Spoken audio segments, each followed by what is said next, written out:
Nous vivons dans un monde où le conflit est devenu nécessaire. Nous vivons dans un monde où on ne peut pas se passer de conflit parce que nous sommes différents, parce que nous vivons ensemble en étant différents, nous n'avons pas le même pouvoir, nous n'avons pas les mêmes normes, les mêmes valeurs, et nous devons être en conflit. Et la question, c'est comment être en conflit sans violence. Je vais d'abord vous raconter une histoire pas très drôle. L'histoire d'un enfant qui est né pendant la Seconde Guerre mondiale et qui, pendant cette guerre, a passé une partie de son enfance dans une cave avec ses parents et avec d'autres personnes.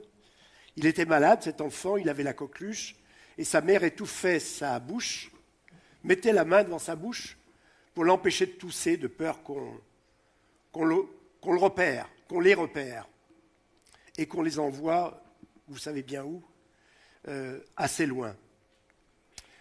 Et cet enfant ne pouvait pas avoir sa voix, il était étouffé par la peur de sa mère.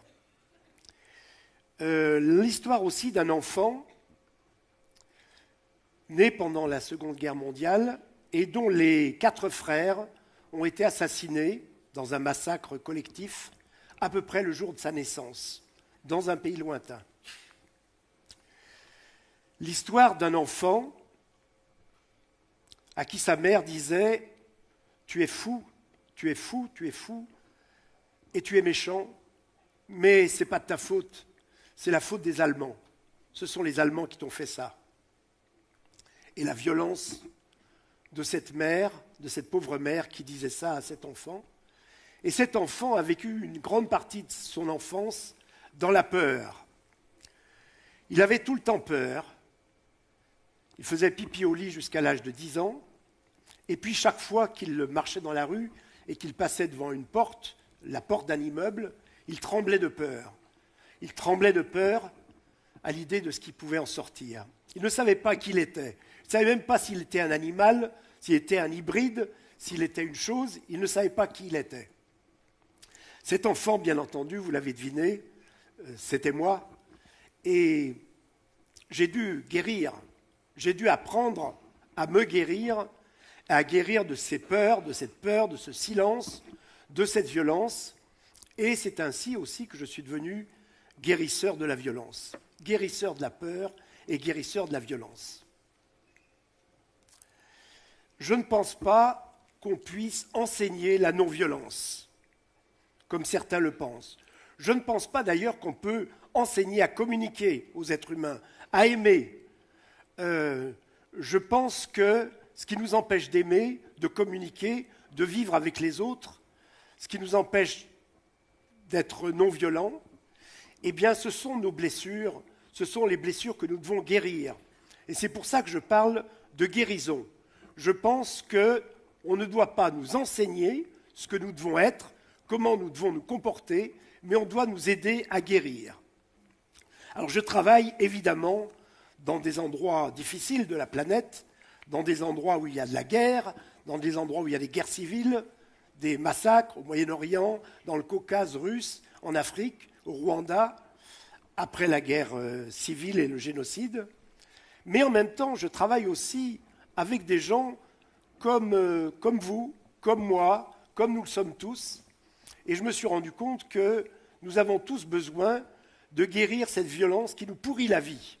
Ce qui nous pourrit la vie dans nos relations de couple, dans nos relations de famille, avec nos enfants, avec nos collègues, avec nos professeurs, nos élèves, c'est la violence. Et c'est une violence subtile que nous ne voyons pas toujours. Ce n'est pas la violence du génocide.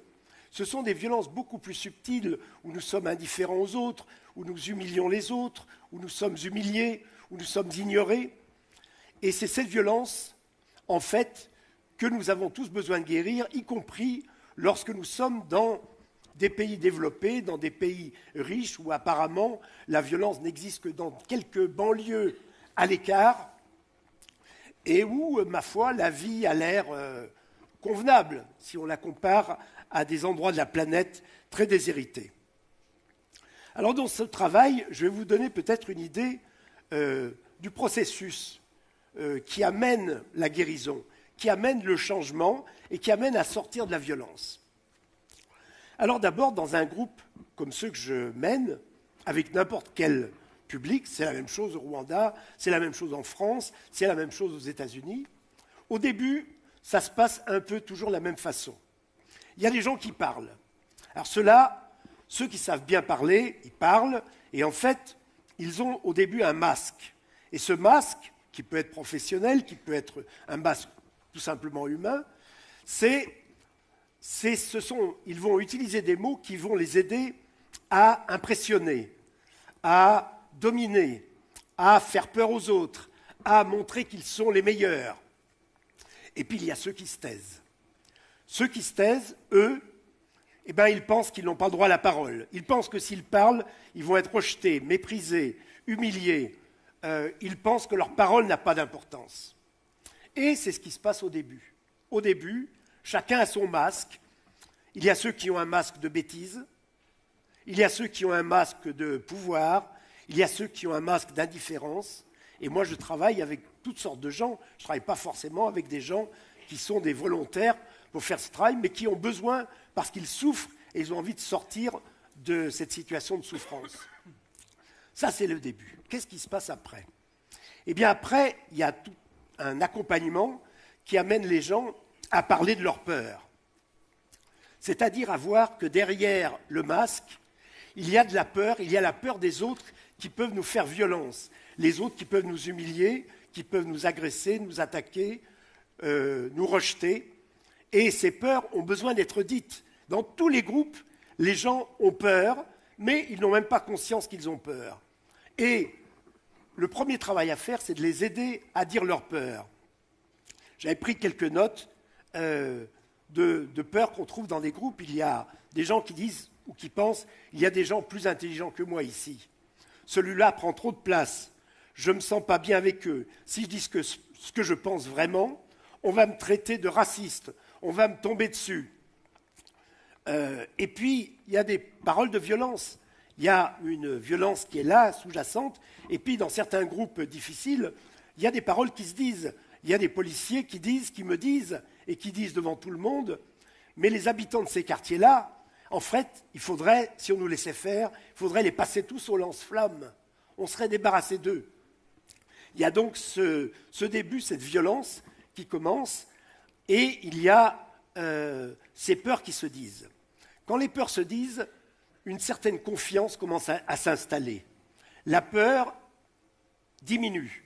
Les gens commencent à se dire, mais finalement, j'ai peut-être peur, mais peut-être le danger n'existe pas. Et donc, ils commencent à diminuer leur peur. Le deuxième stade par lequel les gens passent, c'est qu'après avoir parlé de leur peur, ils commencent à parler de leur souffrance. Ils commencent à parler de leur souffrance et ils sont aidés en cela à parler de leur souffrance. Et la souffrance, je reprends la liste de mots que j'avais préparée, et leur souffrance, c'est je ne supporte pas d'être mis dans une case. Mon père m'a toujours fait sentir que je n'étais pas à la hauteur. Dans mon équipe, je suis la seule à ouvrir ma gueule et je le paye très cher. J'ai survécu grâce à la danse, mais l'essentiel me manque. Ma vie amoureuse est une catastrophe. Je voudrais faire ce qui me passionne, mais dans la boîte où je suis, on ne me laisse pas faire et je ne peux pas faire ce qui me passionne vraiment. Toutes ces phrases disent les souffrances. Et dans les endroits les plus difficiles, c'est le moment où les gens commencent à parler de la souffrance. C'est le moment où des Israéliens et des Palestiniens, réunis ensemble, commencent, au lieu de porter des accusations vagues sur les uns, vous êtes des terroristes, les autres, vous êtes des occupants, au lieu de porter ces accusations vagues, les gens commencent à parler vraiment de ce qu'ils vivent concrètement. Les Palestiniens, les Israéliens se mettent à parler de ce qu'ils vivent, pas seulement à cause des autres, mais de ce qu'ils vivent dans leur milieu, dans leur famille. Ils commencent à parler de ce qu'ils souffrent dans leur famille, et lorsqu'ils parlent des autres, au lieu de dire « vous, les Israéliens, vous êtes tous des tueurs, vous, les Juifs, vous êtes tous des banquiers », eh bien, ils commencent à préciser, à dire très concrètement ce qu'ils ont réellement vécu. Les souffrances qu'ils ont réellement vécues, ou les souffrances de leur famille. Et à ce moment-là, il y a quelque chose qui naît. Quelque chose qui naît dans cette souffrance partagée, c'est un sentiment d'humanité partagée. C'est-à-dire que les gens se rendent compte qu'ils sont tous des êtres souffrants, des êtres qui ont souffert. Et ils se retrouvent là-dedans. Ils se retrouvent là-dedans et un autre exemple qui m'a bouleversé que je ne peux que vous le raconter, c'est quand j'ai travaillé au Rwanda en réunissant des génocidaires, des gens qui avaient commis des massacres horribles, qui sortaient de prison et qui doivent revivre à nouveau dans les villages avec les survivants, avec les gens dont ils ont tué la famille. Eh bien, je me souviendrai toujours de cet homme qui a raconté, dans un groupe, justement, où il y avait des ex-prisonniers génocidaires et des survivants, il a raconté que quand il était enfant, qu'il avait 10 ans, des adultes lui ont mis un sabre dans la main et lui ont dit de tuer des enfants plus petits que lui. Et il l'a fait. Et il l'a raconté, et ce récit était tellement bouleversant, on a tellement pu comprendre de l'intérieur la peur qu'il avait, la souffrance, le remords, la peur des grands, la peur des adultes.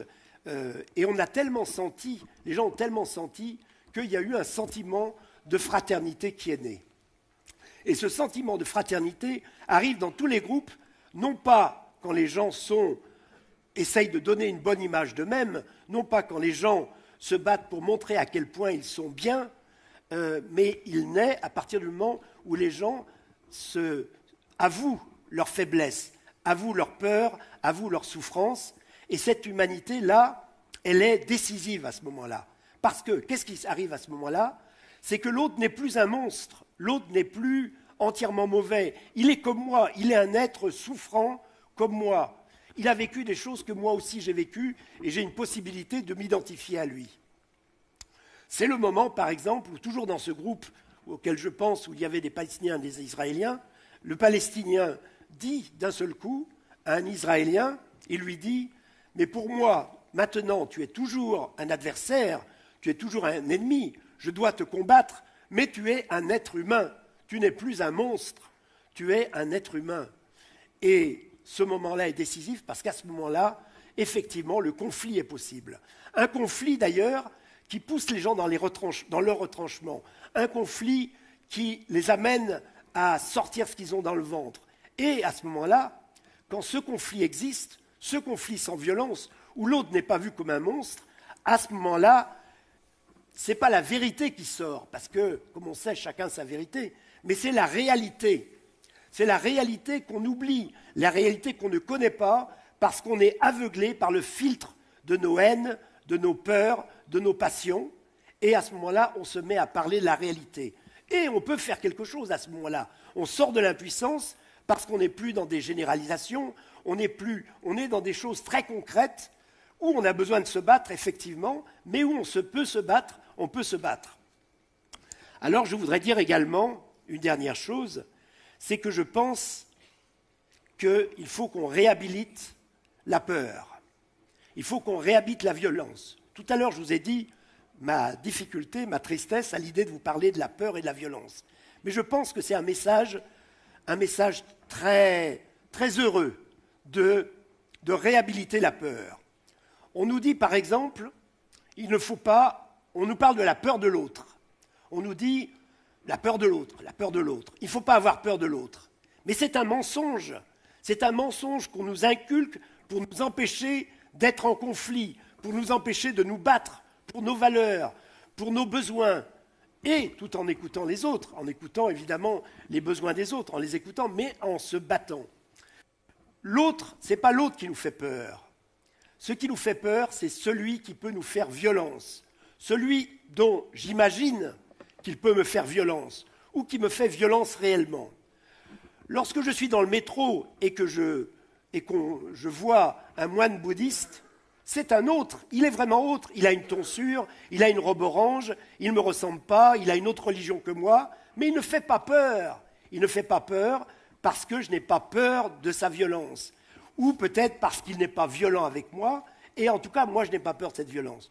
Donc la peur, en fait, il faut qu'on arrive à distinguer les peurs face à des dangers réels qui font qu'on a besoin d'être en conflit, qu'on a besoin de se battre pour empêcher l'autre de nous faire du mal, pour empêcher l'autre d'être violent avec nous.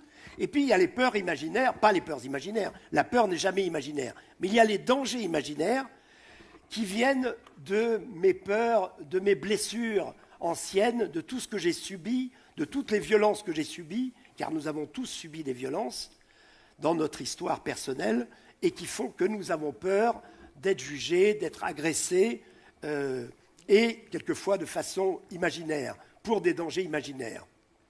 Donc ça, c'est très important que nous arrivions, si nous voulons vivre ensemble, si nous voulons survivre ensemble, parce qu'aujourd'hui, c'est vrai que c'est là. Aujourd'hui, on n'arrive pas à vivre ensemble difficilement dans les familles, dans les couples, dans les quartiers, dans les sociétés. Et je ne parle pas que du Rwanda ou du Congo, où il y a eu 5 millions de morts en 20 ans. Je ne parle pas de ces sociétés où les choses sont dramatiques. Je parle de nos sociétés d'abondance, où nous avons des violences subtiles dans tous les coins de la société, dans des sociétés où les gens se droguent, des sociétés où les gens s'alcoolisent, où les jeunes se suicident, où il y a des dépressions innombrables. Non, il y a vraiment aujourd'hui à réhabiliter cette peur qui permet le conflit et à faire la distinction avec des peurs qui viennent de nos blessures. Et je voudrais aussi réhabiliter la violence. Je voudrais réhabiliter la violence parce que ce que nous appelons souvent violence, lorsqu'il y a agressivité, lorsqu'il y a colère, souvent c'est du conflit. Mais du conflit qui ne sait pas se dire. Du conflit, c'est-à-dire nous aurions besoin d'un accompagnement, d'espace pour le conflit. Mais dans nos sociétés, il n'y a pas d'espace pour le conflit, il n'y a pas d'apprentissage du conflit. On nous dit de bien nous entendre avec les autres, mais on ne nous explique pas comment être en conflit. Et la violence, il y a la violence imaginaire, c'est-à-dire la violence qui vient de nos peurs et de nos peurs de danger que nous fantasmons parce que nous avons été victimes de violences et nous croyons que les autres vont nous abandonner, que les autres vont nous culpabiliser, nous maltraiter. Mais il y a aussi, quelquefois, un besoin de comprendre que notre violence, c'est peut-être une réaction légitime qui cache un conflit. Et pour moi, le message que je voudrais donner aujourd'hui, c'est que le conflit, même s'il est agressif, même s'il paraît violent, entre guillemets, c'est ce qui va nous permettre de vivre ensemble.